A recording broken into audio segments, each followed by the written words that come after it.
Médecins Sans Frontières was born from the breaking of a silence.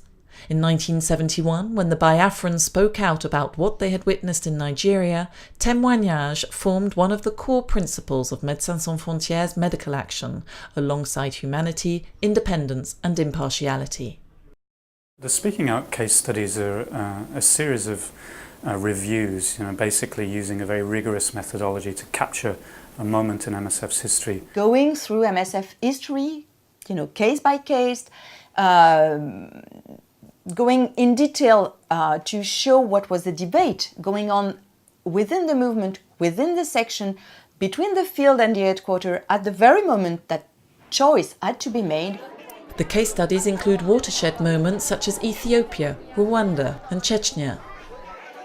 L'organisation humanitaire Médecins Sans Frontières est priée de quitter l'Éthiopie. Une polémique s'était rapidement engagée entre l'organisation et le gouvernement. So it was decided to go on a sort of chronological presentation, going from each day after each day and crossing information, crossing documentation to make sure that we were as close as possible to what was really happening and not to what was said later on.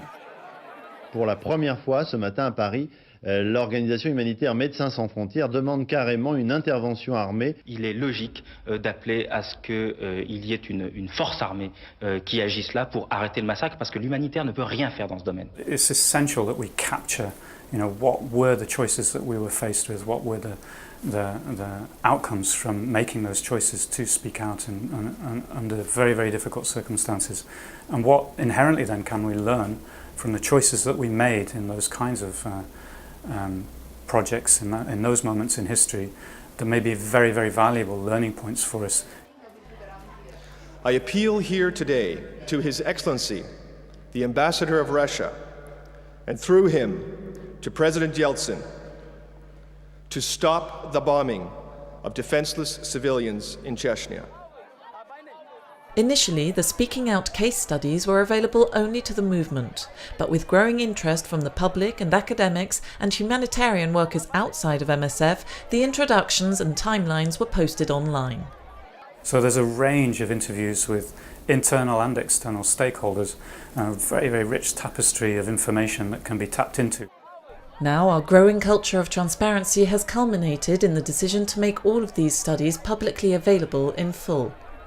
This has only become possible after a long process of recontacting the original interviewees seeking their permission.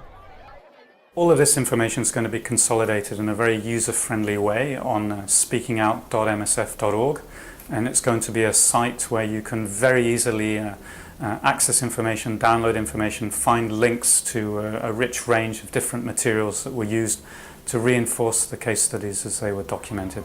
The Speaking Out Case Studies website will be online from October 2013, with the latest case study which reflects on Médecins Sans Frontières' experience in Somalia from 1991 to 1993. The previously published case studies will be added regularly until 10 are available on the site, which will be linked to all the public websites of MSF around the globe. By releasing the record of its dilemmas publicly, the project aims to increase MSF's accountability and share the knowledge and experience of Médecins Sans Frontières' Speaking Out history for the benefit of anyone interested in learning more about humanitarian action.